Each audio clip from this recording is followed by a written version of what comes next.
Bonjour à tous, mon nom est Elise Guenette, naturopathe agréée et formatrice pour la compagnie Natural Factors.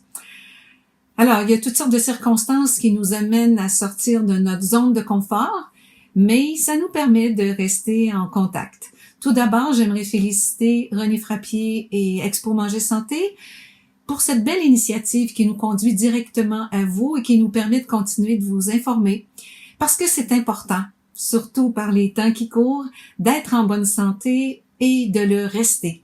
J'avais préparé une conférence que j'avais hâte de vous livrer à Expo Manger Santé Montréal, Québec et Sherbrooke. Le sujet qui avait été choisi, c'est les aliments toxiques des perturbateurs de l'orchestre hormonal féminin. Au fond, c'est quoi un aliment toxique? Est-ce que c'est un aliment génétiquement modifié ou un aliment pour lequel on a utilisé beaucoup de pesticides ou d'herbicides? Ou encore, un aliment qui est tellement transformé qu'on se demande encore si c'est un aliment. Chaque année, il y a une liste qui est faite pour les 12 fruits et légumes les plus contaminés. En 2019, les fruits et légumes qui étaient les plus contaminés, c'était les fraises, les épinards, le chou frisé, qu'on appelle kale, les nectarines et les pêches, les pommes, les raisins, les poivrons, les cerises, les poires, les tomates, le céleri et les pommes de terre. On se demande à ce moment-là si on devrait les consommer bio. Eh bien, je pense qu'on a la réponse. Oui, on devrait les consommer bio. Et de préférence locale. La provenance locale, ça va être bon après tout ce qui se passe pour garder la santé économique de notre environnement, pour se soutenir mutuellement et en même temps parce que manger local, c'est bon pour la santé aussi. Et pourquoi dit-on que ces aliments toxiques-là perturbent l'équilibre hormonal et sont encore plus dommageables pour la santé des femmes? Il y a des toxines qui sont plus dommageables que d'autres pour la santé des femmes. Vous aurez compris que les aliments cultivés avec des herbicides, des pesticides, des fongicides en font partie.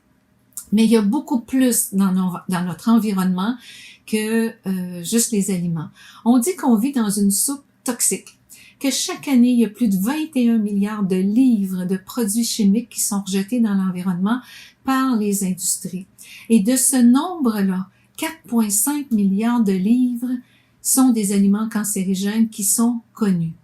Donc, notre environnement est pollué, on le sait, et la bataille est grande.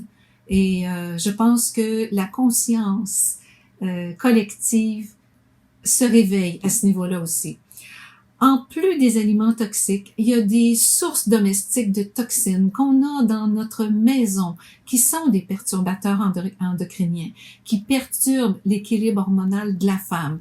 On connaît les BPA, qu'on appelle bisphénol A, qui sont dans toutes les matières plastiques, pas seulement juste les bouteilles d'eau, mais aussi dans tout ce qui est fabriqué avec du plastique, les plastiques mous. Tout ce qui est parfum, shampoing, parfum synthétique, shampoing, lotion, assainisseur d'air, plusieurs cosmétiques, les vernis à ongles, les feuilles assouplissantes que l'on met dans la sécheuse. Alors, notre environnement, beaucoup de produits aussi de nettoyage dans la maison contiennent des molécules qui sont toxiques, qui sont des perturbateurs de l'équilibre hormonal de la femme. Pourquoi on dit que c'est si dommageable pour la femme? Ces toxines-là, on les appelle des xénoestrogènes, ce qui veut dire des estrogènes étrangers. En fait, c'est comme si la structure était proche des estrogènes naturels qu'on fabrique. Et les récepteurs à estrogènes que nous avons dans le corps sont capables de les capter. À ce moment-là, nos estrogènes naturels n'ont plus de récepteurs disponibles et c'est ça qui perturbe beaucoup l'équilibre de la femme.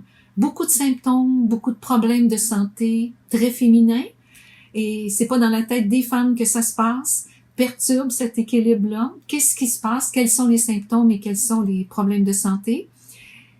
Mais je dirais encore plus et surtout, le plus important, qu'est-ce qu'on peut faire pour éliminer plus facilement ces toxines-là Parce que pour éviter de nombreux problèmes de santé, surtout au niveau hormonal, il faut en limiter le contact. Alors ça, quand on les connaît, oui, on peut limiter le contact avec ces molécules-là, choisir d'autres produits de soins pour le corps, choisir d'autres produits de maquillage, choisir d'autres produits pour nettoyer la maison.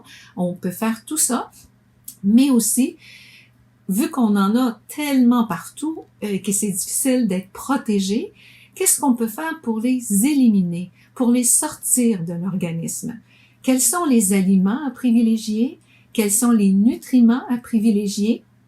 Eh bien, vous aimeriez connaître les réponses à ces questions? Je vous invite à lire l'article qui est associé à cette capsule vidéo. Alors, là-dessus, je vous laisse et je vous dis bonne lecture, bonne santé et surtout, à la prochaine!